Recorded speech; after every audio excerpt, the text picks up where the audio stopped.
5, 4, 3, 8, 90.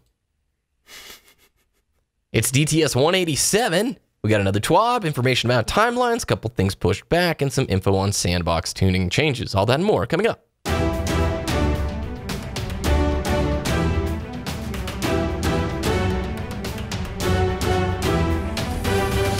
You're listening to Destiny, the show.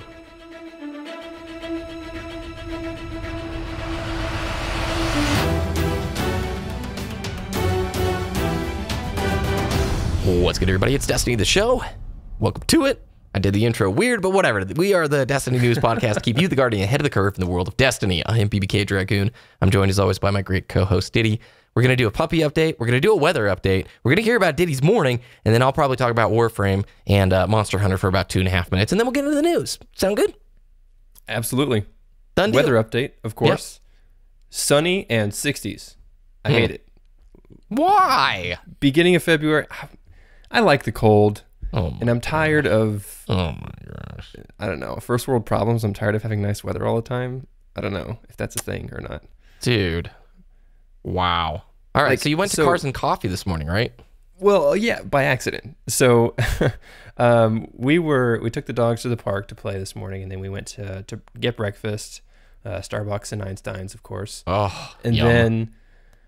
then we were driving around. We were going to a spot where we used to play Pokemon Go for a year or two ago, whenever it was super popular, and we went back and said, "Hey, let's fire it up, play some Pokemon." And we drove past the location where Cars and Coffee is, and it was just total by accident. And I'm driving up the road. I'm like, oh, okay, that's a really nice Corvette. It's one of those Z series new ones.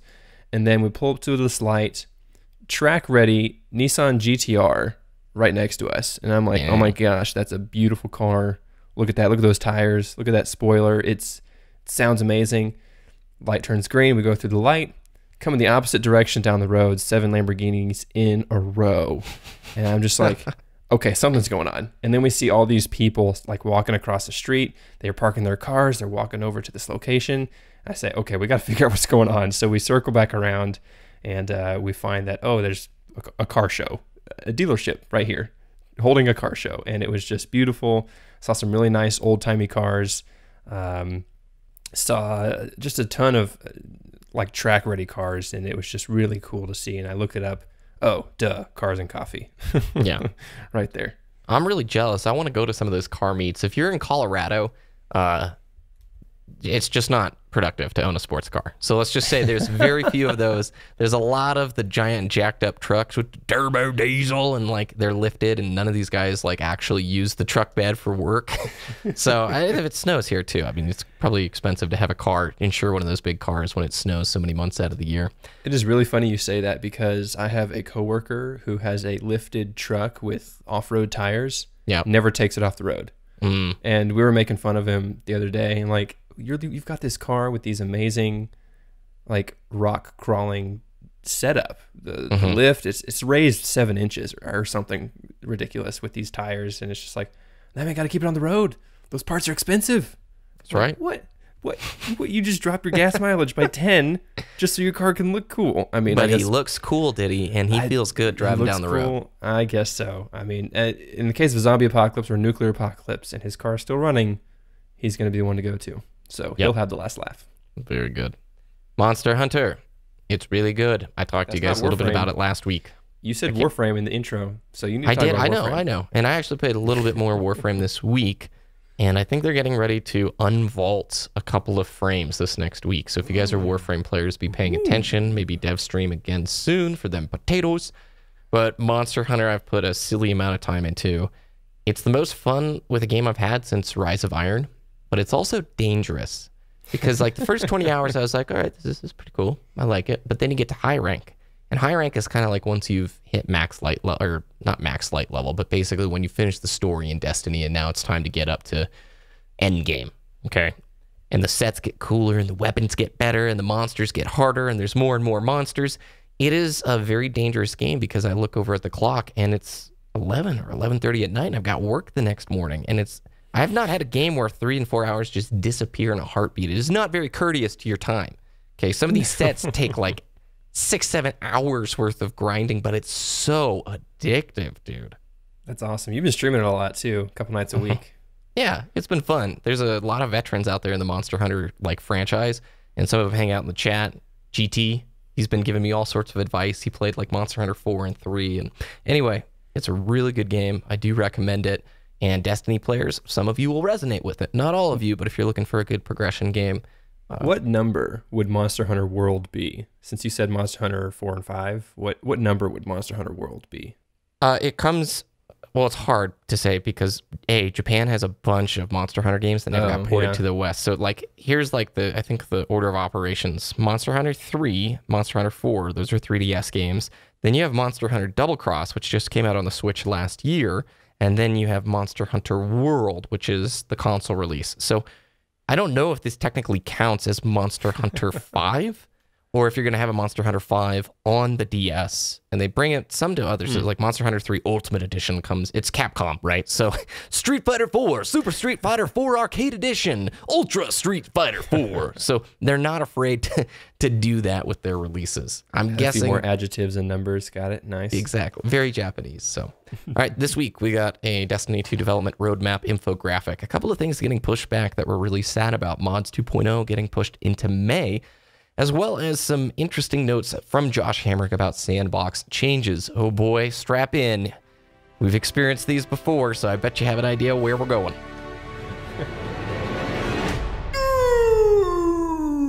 So Ditty, you and I last week really enjoyed the TWAB. Daniel Akinpa brought with him a lot of insight and transparency, but I would say this week's TWAB is more a return to Bungie's usual TWABiness. Would you agree?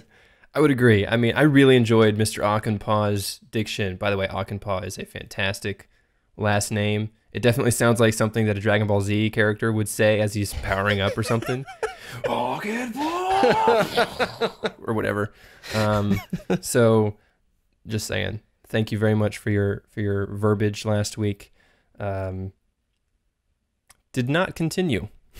Yeah, mixed bag. I'm glad we got an infographic showcasing the timeline they've talked about with the development roadmap, but a few key things here, and we'll link the TWAB on our website, destinytheshow.com, or you can go to bungie.net and find it for yourself, depending on when you're listening to this, though. It might be easier. Go to our website because bungie.net is awful.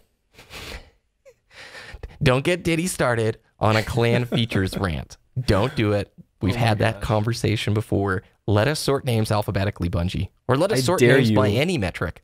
I dare you to go to your Bungie profile and find any Destiny stats or Halo stats ever. I dare you. It can't be done. It can't be done.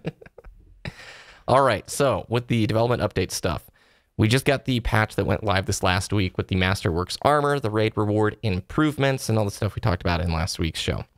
February 27th is when the next update is happening. That's 113. And then March 27th is the last update of Season 2, and then Season 3 goes live in May. I'm just going to throw this out here. If you're going to patch the game on February 27th, I don't think it's appropriate to call that a February patch, even though it is technically February. You're a day before the end of the month, right? Yeah, that seems to be... because some of these details, right, or features that are listed in this development roadmap, not just in the February section, they said, yeah, these are slated for February. And yeah, we didn't expect it February 1st, right? But February 27th seems to be slightly unfair in your semantics to expectations. There's not a lot of breathing room. Let's just put it that way. It feels like the school assignment that you slip under the teacher's door as he's locking up for the night, you know? Anyway, Mods 2.0, we were expecting to come out in February, and that has now been pushed back to May. And for Season 3, they don't give an exact launch date. So, and it's also a stretch goal. They have a little asterisk for certain elements on this infograph saying these are stretch goals that have a chance to slip to a later release. That is a significant blow, I feel. And even though I didn't think they were going to be able to completely overhaul mods, pushing this back to May, and if you follow this timeline, late May, and it may even get pushed back later, you just got to scratch your head and go, what's the deal, you guys? Yeah, and I think it's important to say, and we're kind of getting ahead of ourselves here, I just want to briefly mention that They do specify this as a Season 3 feature. And if we remember a couple weeks back, the first development update of the new year had that breakdown of what classifies as an expansion, what classifies as a seasonal feature, and what classifies as an Eververse feature. And since they're marketing it here or advertising it here as a Season 3 update, I don't think that it will require DLC 2 to do these quality of life changes. Now, I'm not going to say that's the same for everything on this list, but with the mods specifically, I would assume since they're revamping a whole new system into the game, I think that would be available to everyone, regardless if you own the DLC or not. Yeah, so let's hit on the February 27th patch. Nightfall scoring and high score tracking are coming. Emblem Aura rework. Fire team members on the destination map. Public, PC public. That is my water heater. There's like a dog. Yeah, there's like sediment in the water heater, or somebody's knocking, but it's the water heater. PC public text chat opt-in. Did you pointed out you have to opt in for public text chat on the PC? What is this, Nintendo levels of family friendliness? Yeah, that was very strange. There's probably going to be a prompt when you first log in, opt into PC chat, and every PC player on the planet is going to do it. But it just seems like it should be enabled by default. It should be opt-out instead of opt-in. I think that's just, Make sure you send me your friend ID first, Ditty. That way you don't send me anything inappropriate. Okay, I need to know your little friend number and confirm it with my adult guardian before we can do this, all right? I'm going to send you my social security number as well, just so that you can do a thorough background check before you accept my requests. And include the PayPal password. It doesn't work without that. Okay, got it. Exotic repetition reduction, companion mod and shader interactions, companion vendor viewing. Woo, big patch. Okay, the scoring is cool. I think scoring is definitely pretty cool. The text chat's neat. Destination map, yay. But none of these things are going to bring lapsed players back. And so, these are all small quality of life improvements. They're nice to have, but we're regaining ground here. We're getting back up to, premium quality of life Destiny content. And I also say here at the bottom, the stretch goal for this February 27th patch is the Nightfall Strike unique rewards. So that's something to look forward to. You're moving at a snail's pace. I can hear the sarcasm in your voice, Ditty. What's happening in March in the 114 update? So we have let's start with the stretch goal, right? Stretch goal for March is March 27th, of course, end of the month. Exotic weapon / armor sandbox changes. So the first time that we see a hopefully nice weapon tuning and armor tuning update is going to be the end of the first quarter, March 27th. Going down the list here, weapon ability / sandbox changes. So those are the guaranteed general changes, not the exotics. Yeah, exactly. Thank you for the clarification. The heroic strike modifiers, nice. Iron Banner 6v6, not general 6v6, just Iron Banner 6v6. We'll hit on that in a second. Weekly Crucible playlist, including Mayhem, nice. Crucible ammo and gameplay tuning, nice. Nightfall challenge cards, awesome. Crucible quitter penalties, thank you. And repeat Crucible map / strike protection. So you're not going to be doing the inverted spire every single time in a row. Yeah. No. Exodus crash. That's the one everyone hates. So two things that stand out to me here before we touch on 6v6. The first is we are getting ability and weapon sandbox changes. Hamrick later in the TWAB touches on those, and we'll talk about it in a minute. Iron Banner 6v6. Wait, I said two things, and I didn't actually get to the second thing. These all have to happen. All of these improvements are cool, especially the Nightfall challenge cards, the modifiers on strikes, repeat Crucible map, and strike protection. All great, but you got to admit, that's almost April. It's almost April when we're going to be getting those. And I hate to echo this over and over again, but Bungie, an all-hands-on-deck approach to achieve these improvements in this smaller time frame would help regain back trust from your player base. And these are taking so long, you can sort of infer it's just the live team working on these again. It's just a subset of your 900-person crew, and I bet you 700 of that crew are working on DLCs and premium paid content. Nobody's going to want to buy the premium paid content if you can't support a thriving, enjoyable ecosystem of a game. Yeah, I agree. And to be fair, to the live team's credit, they have experience in this field because this is pretty much exactly a carbon copy of Destiny 1 launch, right? These tuning changes, March 27th, end of the quarter, we had an April update that did some drastic tuning changes in Destiny 1 right before the May release of that DLC, which was House of Wolves. So very, very similar. So I think March, April-ish is going to be a time for some nice tuning changes to test out. Yeah. 6v6 for Iron Banner. I guess that's not what we were expecting. I think we were expecting a 6v6 dedicated playlist selectable at any time. Sounds like they're going to squish 6v6 into a weekly rotational playlist of some type, because at that same time, we've got a weekly Crucible playlist returning like Mayhem. Mm-hmm. Yeah, exactly. And I just want to say, the timing of all of this is all before Season 3, right? And Season 3 is May-ish, right? Obviously, yes, they wanted to do the seasons with the DLC releases. However, Season 1 to Season 2 was only 3 months after launch. Now we're going 5 months after the season change, 5-6 months after the season change. Like, for that timeline, we can have season changes without DLC updates, I think.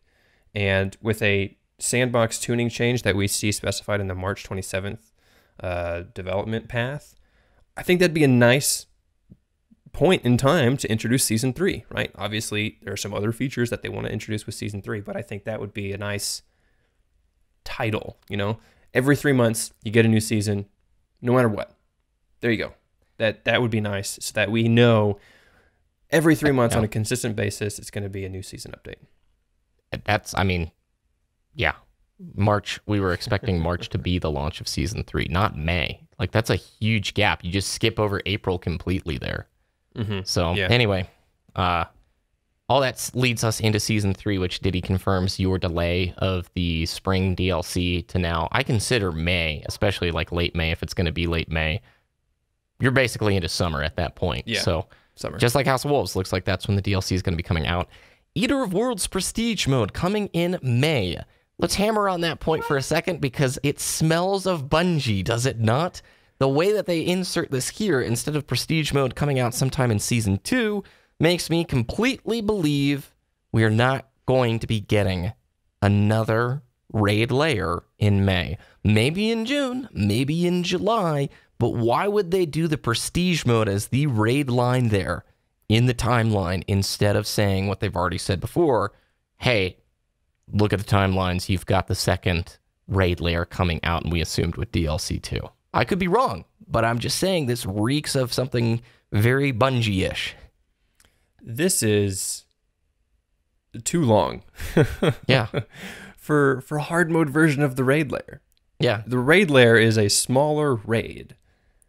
And now, okay, if you wanted to see how the new raid mods affected the raid environment, how players played the raid, which, by the way, thank you, community, you confirmed, you man, you made me so happy. 5-second Callus kill with these new raid mods with 6 Gunslinger Hunters with Nighthawk. That was beautiful. Oh my goodness. I love seeing that, dude. That's the power fantasy awesome. I want to see in Destiny. Man, that was awesome. And I knew it would happen. I didn't quite expect it so soon. It was like the day of. It was fantastic. But this is too long, right? Depending on the timeline, like we said, of the launch of Season 3 in May, right? If it's a week or 2 weeks before DLC 2, fine, whatever. But DLC 2, we're expecting a new raid layer, right? I mean, they haven't... Yes. They've... I mean, okay. Yes, whatever. They've Whatever I was alluded going to to say. it. It's happening before next fall. There's going to be another raid layer, right? What are you going to do with this prestige mode this late in the game, right? Are you going to push back the raid layer for DLC 2 launch?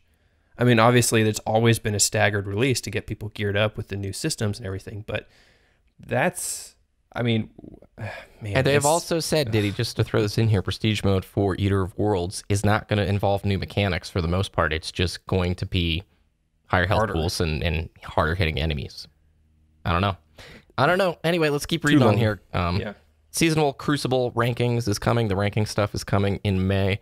Private matches, my screen just went dark. So private matches is going in May. Please wake up screen. Please, please. It's taking 100 years. There we go. Vault space increase. Yep, there you go. The multi-emote wheel, exotic masterworks, seasonal vendor progression, faction rallies, whatever, just vague garbage at the end of it. And then mod system improvements, which are a stretch goal. So mod 2.0, which started this conversation, is now looking like May.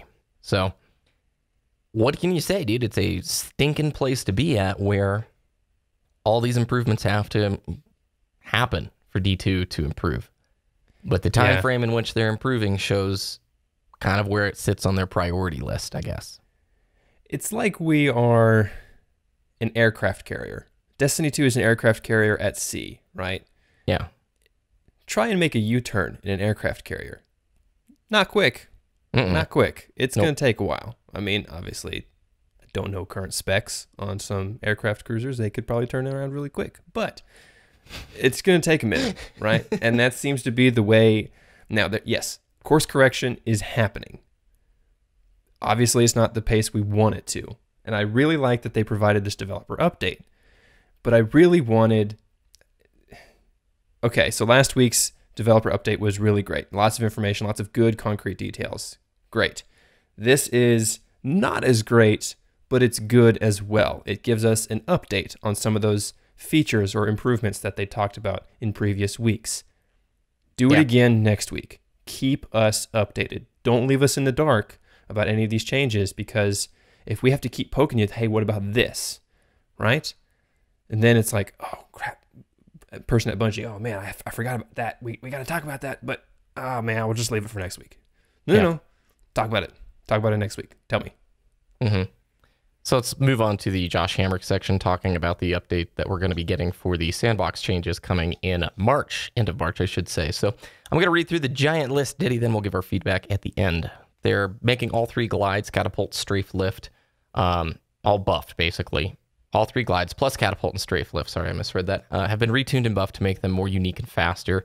The mobility stat has had its range expanded and been completely retuned. In short, everybody gets faster, and the high end is higher. The player's ground speed cap has been increased, allowing for faster total movement speed regardless of how you may get there. Arc, Strider, Sentinel, and Striker all move faster and at the same speed as one another while in their supers. Arc Strider as a whole is performing well in PvP, but mostly due to its neutral game perks. We've made the following changes in an effort to get the super to be more competitive.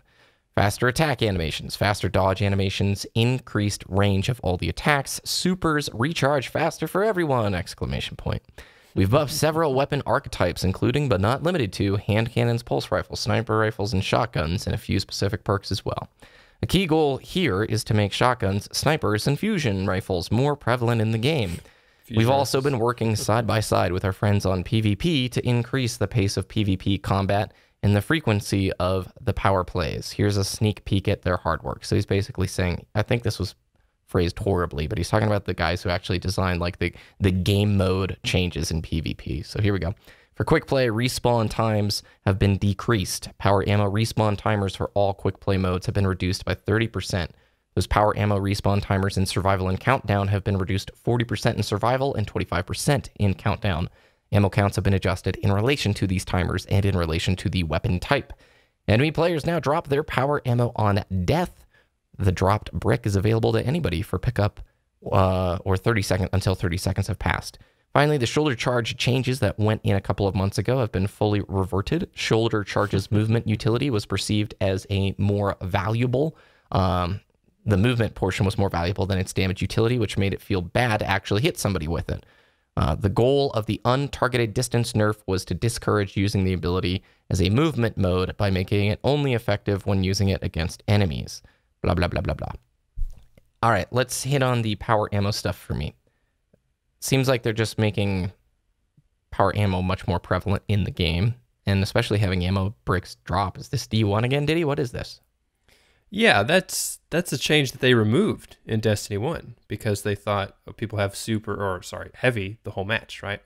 I guess now with heavy machine guns not in the game, that's going to be less of an issue than Destiny 1 launch, but more power ammo, I don't think that's a good solution there. Yeah, my thinking on that is power ammo is already something that, at least in quick play game types, is up fairly often, and you're having to run to pick up those power ammo deposits regularly. By increasing the amount of those power ammo drops off of the wall consoles, you're going to have people segregating around that portion of the map. I mean, that's where map control is really going to be defined, is hanging out around the power ammo, which is fine, but those maps were not designed initially with that in mind. So those chokes and those play spaces aren't designated to be the main action points of the map for the most part. Maybe it'll be great. I don't know. The whole update here, I think there's one sentence that the player base, and I could be wrong, but most of the player base cares about deeply. And of course, when it comes to sandbox stuff, we never get the full information. So here we go. We've buffed several weapon archetypes, including but not limited to hand-cannon pulse rifles, sniper rifles, and shotguns. The player base really, I think, wants to know and have a deep dive on what weapons are you buffing, how are you buffing them, percentages, numbers, all that stuff. And let's talk about faster time to kills across the board. You guys are skirting around the elephant in the room, which the community is screaming to you about. Drop the time to kill, please. Or tell us why you're not going to. And instead, I feel like they're doing everything they can to go around that issue, such as we're reducing the cooldowns, obviously, on heavy ammo. So if there's more heavy ammo, they're killing each other faster for sure. Oh yeah, great. And you're now really fast, and the respawn, like death timers, are way, way less. So you're going to be up more, you're going to be running more, it's going to be super. That's how we're going to speed the gameplay up. Instead of just hitting it head on, what are you going to do to address faster time to kill with the primary weapons? And if that's not the direction you want to take, and you're testing, you're like, no, we don't want to go back to that D1 style of gameplay, please give us a well-constructed argument as to why. Right. Yeah, I agree. And obviously, we're going to have to see how it plays, right? On our console. Totally. But on paper, looking at these power ammo changes, I can kind of anticipate their line of thinking. Well, we're giving you it more often, but we're giving you less per pickup. So yes. Hypothetically, I have a rocket launcher. Right now, currently in the game, I get 2 rockets, hypothetically. And if I get less heavy ammo on that pickup, I only get 1 rocket. It makes me really focus on the optimal kill, or the optimal cluster of kills or use for that 1 rocket until it spawns again. Instead of, oh, I missed one, I can just fire my second one. Mm-hmm. It kind of forces the player to optimize that shot, but I mean, is it worth it? Yeah, it's like you said. It's like, okay, we're giving you more drops, but we're removing ammo from those drops. So, yeah, snipers are going to be up more often, but there's only going to be 2 shots in your sniper. So make them count, or just make sure you do a grocery run back to the ammo dispenser to pick one up when it's done. It's really nice that you mentioned snipers, because that's a good segue later on in the TWAB. I'll just summarize here. Hey, there's a bug with flinch. We don't know how to fix it yet, but we're gonna. So some of you have talked about how hard they flinch. You're totally right. But yeah, it's gonna be bugged. It's gonna be bugged for a bit. Yeah. So they did address, for context, they did address that they're looking at sniper flinch and how it affects the gameplay. And in looking at it, they found a bug. Don't know how to fix it yet. So soon, TM. There you go. Yeah, there you go. Deep changes to the art of each of the individual snipers in the game. Interesting. So art, what would art play into it? The scope in animation or something? I don't know. I don't want to go down that rabbit hole. That's your TWAB. Mixed bag from us, opinion-wise. Obviously, like you said, Ditty, I like seeing these timelines. I like actually hearing from the devs about what's going on behind the scenes. But it's still very traditional Bungie in how they are communicating those changes, vaguely, right? We want to know percentages of what's being buffed, why it's being buffed. Tell us numbers, not... Yeah, we tuned that a little bit. So, yeah. And maybe you could call me a hypocrite, because they obviously did tell us the percentage timers that the cooldowns are changing for the power ammo bricks. Alrighty, with all that said, what's coming up soon is February 8th is the Activision Blizzard investor earnings call, where they're going to go over the Q4 numbers. Expect nothing but a huge celebration of the launch of Overwatch League. Also, if Activision's tweet proves true, which obviously would be, COD was the #1, World War II was the #1 selling console game in North America in 2017, with Destiny right behind it in #2. I would not expect any insights from that call addressing player engagement or dropped monthly active users. I am going to pay close attention to the monthly active user count and compare it to the previous quarter to see if we can identify the trend there. But usually they lump all their games together. So it's going to be Activision's monthly active users. And with COD launching in November, I doubt you're going to be able to infer a Destiny population drop from anything else.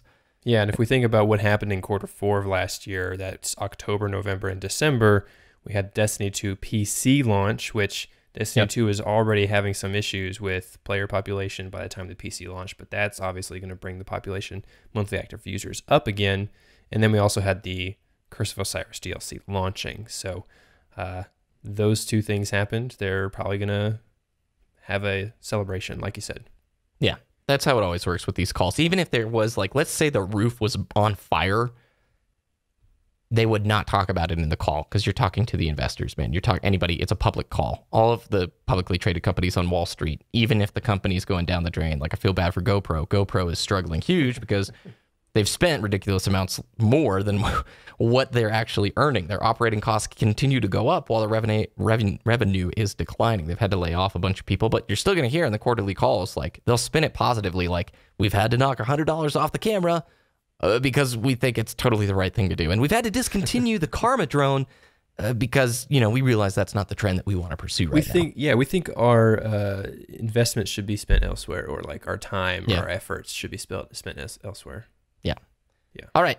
That's going to do it for DTS 187. Ditty, where can people find your content? Twitter.com/DittyDTS, DITTY DTS, and lurking around in someone's stream, twitch.tv/BBKDRAGOON. Oh, thanks, dude. You can follow the show at Destiny the Show on Twitter. Hop into our Discord, discord.me/Destiny the Show. Discord. Dishwasher. Oh, gosh. Dishwasher the Show. You can follow me at BBKDRAGOON on YouTube, Twitter, and Twitch, like Ditty said. Thanks for listening. Have a great week, and we will talk with you next time.